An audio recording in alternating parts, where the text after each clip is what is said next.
We're ready, Bob. Okay, thank you.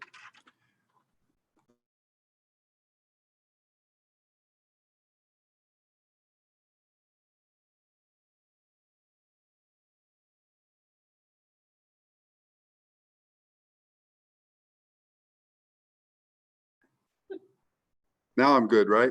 Yes. All right. We'll do that again. Board members, it's good to see you live on Zoom.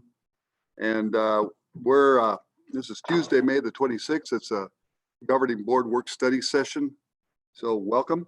And we're going to start this meeting off at, I said 5:12.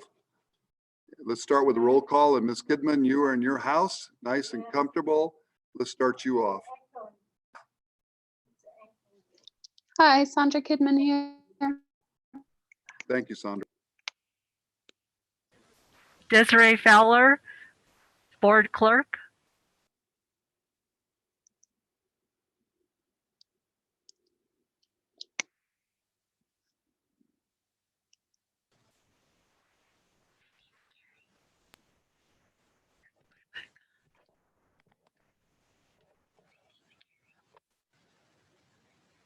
B, are you there?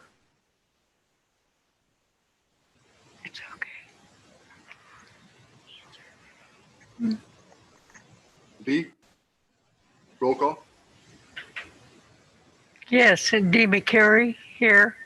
Okay, thank you. Rob Varner, Superintendent. Okay, and I'm Bob Candelaria, Board President, and joining us is Lynn Hoffman, our Executive Assistant. And we're going to go ahead and start off this session with item number A, and it's the first reading of revised policy GCO and IKF. Dr. Varner. Well, if you look at IKF, there's new requirements from the State Board of Education that talks about economics as a half credit, a 0.5 credit, along with a financial literacy and personal finance management classes. So those are now requirements, and that's really the only change to IKF, and that will be brought to the board for the second read on June 9th. Are there any questions about IKF? Really, the only changes is underlined on page 3.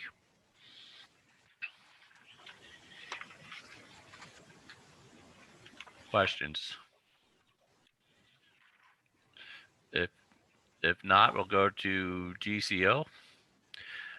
GCO has to do with the evaluation tool. There are quite a few changes here due to changes in the law, and you can see those highlighted or X'd out.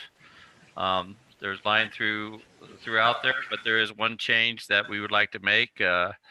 Dr. Maurer, Mr. Wall, and myself met on, if you look on, I believe it's page 4 of the document, under inadequacy classroom performance, section B.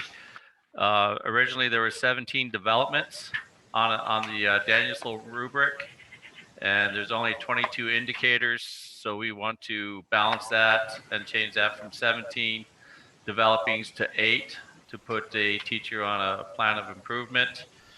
And those are the only changes that we have internally. The rest of them came from the new law, which talks about the data piece being between 20% and 33%. So that would be a discussion with Mr. Wallen about what he wants that 33 or 20% to look like. I believe, Larry, you want to keep that 33%. Is that correct? Correct, 33%. So that's the only change in this document, was the moving 17 developings down to 8 to place a teacher on an improvement plan. And I know that Dr. Maurer spent some time with teachers going around discussing the evaluation tool. And anything you want to highlight, Dr. Maurer, on the tour that you took with the certified staff? Governing Board President, members of the governing board. I did have an opportunity to work with the administrative staff on the actual evaluation instrument and then go through all of the schools and present to all of the staff. That would be something that we would like to bring back to you and possibly another work study to really look through the instrument and how we go about evaluating the teachers. This change that you're looking at here is a simple alignment to what the Arizona revised statutes have changed, and it's just a policy recommendation update.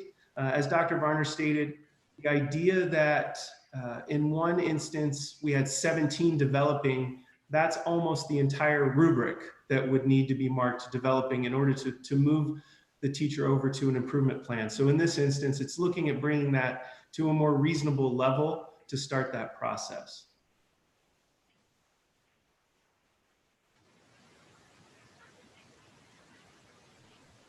Any questions, board members? The evaluation sounds really, really good. We get more details, I understand, from you coming up. So good. All right. Let's go ahead and move on to the second item of business, and it's a discussion. Staffing pattern for Lakeview Primary and Desert View Intermediate. Larry Wallen.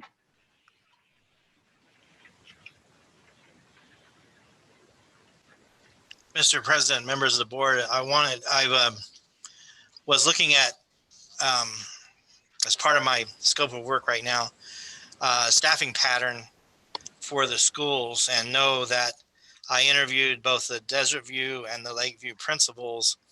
And as I talked with them, it was interesting to me that the leadership, the amount of supervision that's in that building is not equitable with the way things are set up. And please don't look at this and make judgments on the other staffing in there. I just want to focus. So if you'll take the word where it says administrator, and you have a marker on your table, and you'll highlight that administrator across, you'll see that Page High School has 3 administrators, middle school 2, Desert View 1, Lakeview 1, Manson Mesa 1, the district office 2. Then go down to total positions, highlight that across, and you'll see that Page High School has a total of 81 staff, middle school 58, Desert View 54, and Lakeview 59. And then the right above that tells you the number of teachers, and this is based on what's called the District Accounting Center report, which may or may not be totally accurate at this point. There's still some pieces in there that were concerning. And then I also put in the enrollment as of May the 4th for those buildings. Then, so if you highlight the total positions across, and then highlight the ratio of administrators to students, that would tell you that the high school, it's a 1 to 266, middle school is 1 to 295, but when you get to Desert View and Lakeview, it goes 1 to 556, 1 to 530. So I want you to picture, we've got 2 new principals going in. Neither principal has huge principal experience. And one of our commitments that you have told me to look very closely at is to raise the bar and close the learning gap for all students. And that means that we have to have what I would say, call a relentless focus on the learning and teaching process that's taking place in those 2 buildings, in all the buildings, but specifically focused on Desert View and Lakeview, because that's our foundation. That's where everything starts. Kindergarten to 5th grade, that's where everything starts. And I've heard, as I've done my interviews and walking around, that we have kids, the number is debatable, but a large number of students leaving 2nd grade who can't read and going into 3rd grade. And then in 3rd grade, they hit state law, move on when reading. And at that point, they run into a wall, and that has to be dealt with. So when you begin to think about that principal. So let's just take Lakeview principal. The Lakeview principal has 31 teachers. You just approved the first reading of a policy on teacher evaluation. A evaluation consists of a minimum of 2 observations. So that means that principal alone has to do 31 pre-conferences, 31 observations, 31 post-conferences. So that goes up to 90 meetings twice. So 180 interactions with teachers, almost one per day for 180 days on improving teacher performance. On top of that, they have professional learning communities that they need to be at, guiding the instruction, putting the focus on critical content in relation to what's happening, so that that's taught. Now that's coming through BT, but there has to be a guidance and leadership going through to make that work. So let's say that there's 3 grade levels at each site. There's 3 PLCs, possibly more. There may be a PLC for discipline. There may be a PLC for school. There may be a PLC. But minimally, under the BT model, every week you have to look at data and provide feedback to the teachers in terms of that data. So I taught a standard. I assessed my students on that standard, what percentage, as a grade level. So let's say 2nd grade, all are teaching the same standard within the same time frame. It's built around that collaboration and that cooperation and working together. So you add that in, you're looking at a minimum of 36 to 40 PLC meetings a week or over the year, an hour of that, and you begin to take that out. When do they have time to be the leader? When do they have time to sit back and reflect on instruction and look at data? When do they have time to evaluate their benchmark data? And under this staffing pattern, we're putting all of our eggs in one basket at each school, and we are continuing the same staffing pattern that has led you to the grades that you have now in those schools. I believe it was Einstein who said to keep doing the same thing and expecting different results is insanity. Expecting these 2 people to come in brand new and get us to a B by the spring without any support and help is asking a lot. And so I wanted to bring those pieces forward because I want every 2nd grader going to 3rd grade being able to read. I want every 5th grader going to middle school being able to read at grade level, and so on. But when you begin to take the numbers and put them together and look at what that one person is doing, we need to give them additional support and leadership. And so what I'm suggesting is that we need to look at AP positions in both schools if we intend to make a change in performance, if we intend to increase student learning at those sites. Because the focus on instruction is the critical content piece that needs to take place. And in order to do that, we've got to relieve some pressure so that those 2 principals, and if you consider it at a later date, this is just for discussion, you consider assistant principals, then we need to realign things and see how they work. If you just look at the total number of staff that they have to supervise, you can see that there's some differences there too. That whole staffing pattern is something that I think the board makes decisions on. I don't know if you've ever looked at it this way before. And there's other pieces to this that we need to talk about, but I would focus on the administration, the leadership, as you just approved the teacher evaluations. If we're going to improve performance, we've got to do it through the evaluation system, through the observations. In order to do that, if that principal, those 2 principals are spending all their time doing paperwork for each observation, pre-conference, observation, post-conference, then we're really eating into their ability to influence instruction. So I would ask you to ask questions, but I would ask you to think about a realignment of where we add an assistant principal at each school with the expectation that we're going to be a B school by spring. So just sharing with you what I see from an outside standpoint in relation to where we are. So if you look at the ratio of administrators to students, you see a big difference, a ratio of teachers to students. That's fairly balanced across the board. And so the issue is in that the teacher evaluations, the leading the school in terms of the PLCs, being that instructional leader. Where will they have time? When will they have time to break out of the crisis mode and be a teacher leader?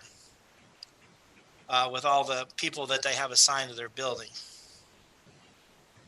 Questions I can answer for you as you think about that for the next meeting.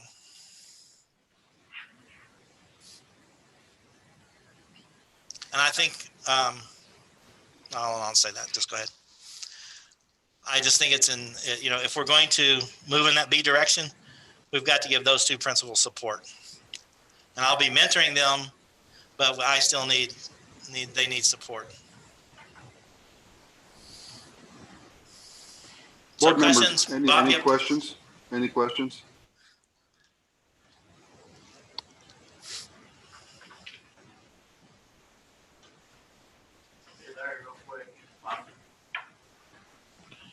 Hey, Larry, real quick on your high school administration team, you have three. I believe there's only two there, the principal and the assistant principal. So I don't know who the third one is. There's a CTE. You're correct, but he's not. And I'm just going at how the DAC is written. Okay. And then that's another thing that that I'm looking at considering is who are the qualified evaluators? And the more qualified evaluators, we have the ability to do. Dean of students obviously are not going to be qualified evaluators. But if you carry the title of director, I'm thinking you should be a qualified evaluator because you've got people reporting to you and you need to be in a position where you're evaluating what they're doing. That then divides it up. Minimally at the high school, you've got a principal, an assistant principal, and a director, and there's some these other positions that could contribute to that too. Does that make sense, Rob? I mean, you got the picture. I'll just say this. I mean, when Mr. Wallen came in, we took advantage of the fact that we had all this extra time, and his charter was to look up and down the organization. Part of it is the organization chart, and this is part of the result of that. And so appreciate his outside view. And I've constantly had conversation with our superintendents way back when and now that in order for us to be successful, I have to put it in terms that I understand. I understand baseball. And you have to have a good little league program if your varsity is going to be any good. And Correct. It doesn't take us long to see that we've got a real problem from second to third, and then coming up into middle school with some of our kiddos and their reading capabilities. So I'm really excited about at least the possibility within this. He's going to bring this back later with a lot more definition, with recommendations, and of course with budgetary considerations as well. But this would be something I think we should consider as we move forward. Larry, Yes. you're okay. I just want to say thank you for putting the spreadsheet together and really looking at the numbers of administrators and total positions and the ratio administration to student. I think it really gives us a better picture of what our district is currently at, and adding to principal assistant positions to Lakeview and Desert View will definitely benefit our students as a whole to be successful. And more importantly, again, I always, we talked about how kindergarten is definitely the foundation of our child's education. But more importantly, we need our students to be reading at grade level instead of just passing them through and failing them. But more importantly, thank you again. And I think this is definitely going to be something that is doable within our district.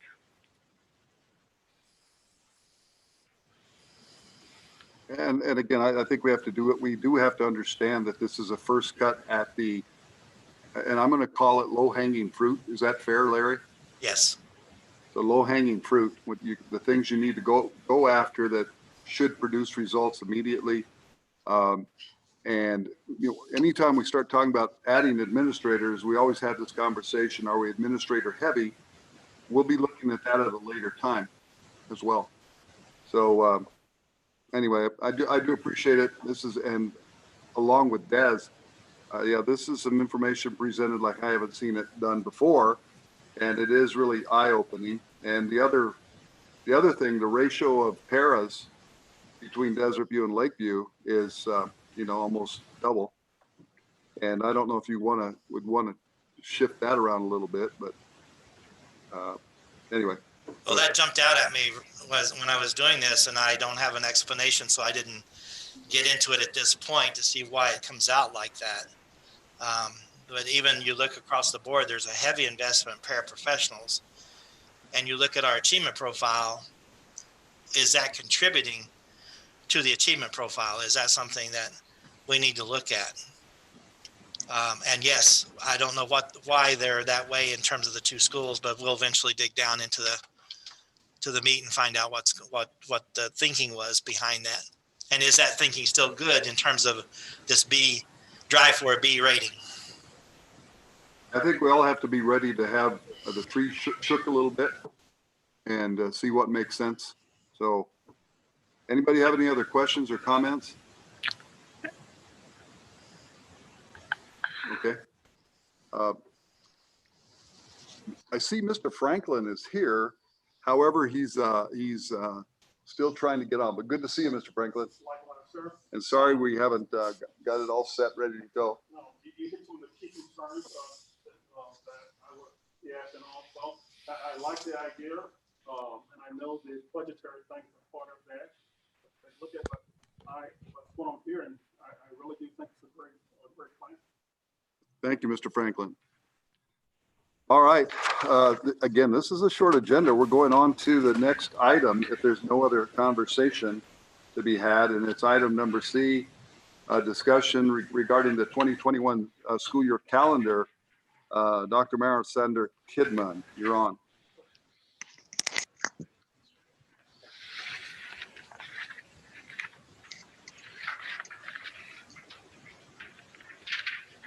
Governing board president, governing board members, these are two changes that we're going to request at the next governing board meeting.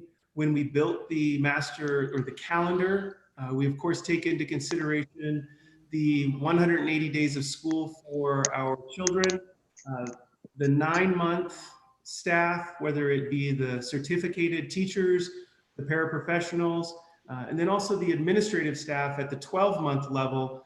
Those are built kind of simultaneously with the students. The 11-month is built after the fact. That impacts 2 of our employees. And because of the way the payroll cycle runs, we want to end payroll on the last day of their work. So we want to move it back 1 day.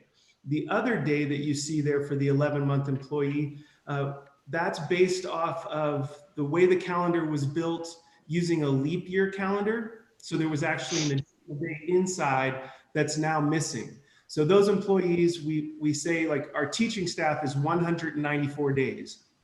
So in this case, we say our 11-month employees are 211 days. They're shorted a day. So what we're doing is moving the calendar now to give them the days that we have originally given them year over year over year.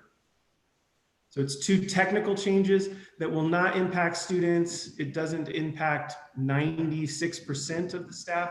There are approximately 17 individuals that we will notify that their start date is changing. And in this instance, 2 individuals that their end date is changing to line up with payroll.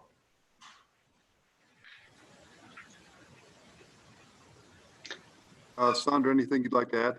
Yeah, okay, question. So which day did we designate to possibly give off to students?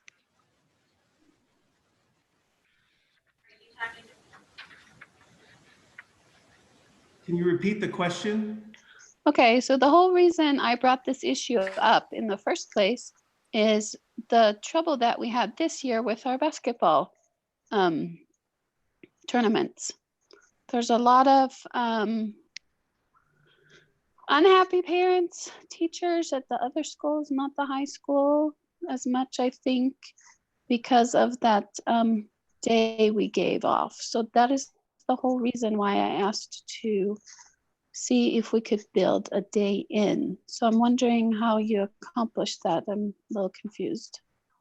Okay, so, right, and let me apologize first. That was not part of that last conversation that I just presented. So none of that was in consideration on what I presented there. Okay. That was about fixing payroll and fixing the amount of promised days or the amount of contracted days to 17 employees. If we're looking at that date with regards to, and I'm looking over at the calendar here, typically it falls in the middle of February. There are multiple options. We could move back, and this would depend on kind of thinking about what we want to do. We could move the entire school day start. So we move back from starting on the 4th to start on the 3rd. That would give us 181 days, and we can put another day off in that February. We could look at moving the April, it's the 23rd day off, over into that position. That would keep everything the same, and it would just move a day off from one spot to another. There are other considerations that we could put together for that, but not anything in particular did I work on to mitigate that day. Ernie Okay, gave me, that was the whole reason I asked for this. So I guess that's just surprising to me. Ernie gave me a schedule that indicates the semifinals will be on February 26th and the finals on February 27th of 2021. And these are tentative dates provided by AIA, I guess. Okay. So possibly on the 26th?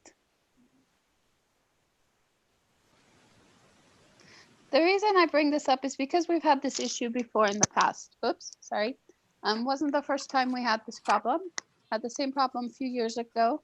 And so with this emphasis on we want to be B schools, I find it very important that we send a message that doesn't contradict that, because when we cancel school for a sporting event, we may say all day that we care about academics, but our message that we're sending is we care about sports more.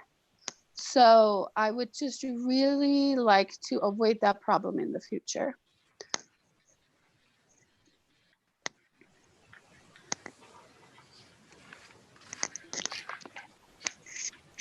Sounds like Dr. Maurer has provided a couple of options for that consideration. Yeah, and I can build a master calendar for our students really any way we would like. If we want another day off in February during or around that time, there's going to have to be concessions on where that comes from. So really it's either starting school early, ending school late, or taking a day that's already off somewhere in the middle. And those can be out of the November holiday. It can be out of the Christmas holiday. We have that April date that sits out there. That's just an April day off. That can be moved. We can move them pretty much anywhere. It's just a matter of what the give and take will be for each of those moves. So if we think about the April date, moving that, and I'm looking over at this, moving that 23rd day over into February, you would then now look at, it's 8 straight weeks, 5 days a week of instruction from spring break to the end of school. Yeah, that's why we put that date in there in the first place. It was usually placed right after testing, when everybody's exhausted, teachers needed a break. And so that's usually why we put that day in there, because otherwise there's no natural holiday or any kind of break the entire fourth quarter. Correct. So that's why that's there. Correct. And then if I'm remembering correctly, at least 2 years ago, we looked at the November holiday and moved some days into the November holiday so that we could capture the entire week versus having the high absenteeism for that entire time. Right. Which then really leaves us with just a couple of days. So when you look at the calendar, I'm looking at October. There is Well, but isn't part of the problem there that we don't want to have too many days differences in both semesters? We kind of want to keep it 90-90 if possible. We do. And so if you were to think a little bit about the idea of starting school on August 3rd instead of the 4th, that would give us one more instructional day, and we would just push back everybody's start day by one. That could be an option. In October, there's a professional development day that all staff is already working. We would lose the professional development day, but we could possibly bring the students back that day and move the professional development day to the February. But you already have a February PD day there, which is the 12th. Right? So there's just not a lot of wiggle room inside of the school year.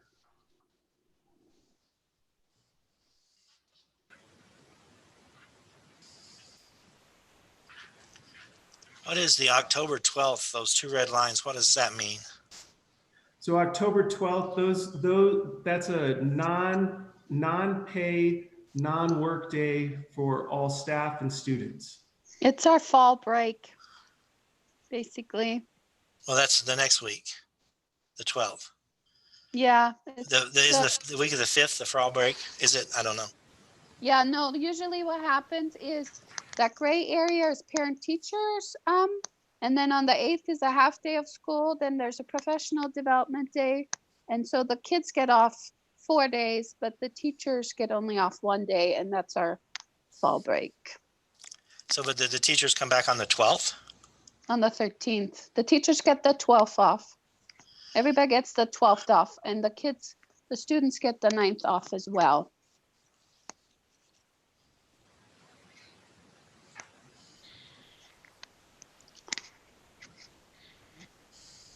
I guess we could take fall break away for teachers, which is 1 day. Since there's, then there's Veterans Day coming up 4 weeks later, and then it's almost Thanksgiving. Guess that's a possibility. Mm-hmm. What does this leave us with the day counts in both semesters right now? If we were to move anything in the first semester and add a day, that would put us at 90 days. So if we change nothing right now, we're at what? First semester, how many days? 89 days. 89. And then second semester is 91. Correct. So if we move a day, then it would be actually at 90-90. If we moved it out of the second semester into the first semester. And understand, I really see a legitimate educational interest why the semesters need to be balanced. Okay. I don't. 1 day and out of 90 is not going to make a difference in terms of balance. Yeah, I just know. Okay, that sounds reasonable to me. I just heard in the past over and over again. Well, we want to have it 90-90. So, but I don't know. Well, that's a nice goal, but there's no legitimate educational reason why it should be that way. Okay. That I know of. Well, that would help things. It would be. I don't know. I mean, if I'm the only one that thinks it's a bad idea to cancel school for a sporting event, then we can leave it the way it is. But I just have a really hard time with that. I agree with you. I think the 26th should be the day that we all go to the state tournament. So. And if it's in the calendar, then you don't have to cancel anything. Right. And last year, I think we had, or this year, I should say, we had a science fair scheduled and some other events, and there were some really sad kids and upset parents. And it's just, I would just like to avoid the whole scenario altogether. Mm-hmm. Have that way everybody can go down, support, have a good time. And I just add that even though it's just not about our school, but majority of the time people also want to continue to support other schools that are going to the state playoffs as well.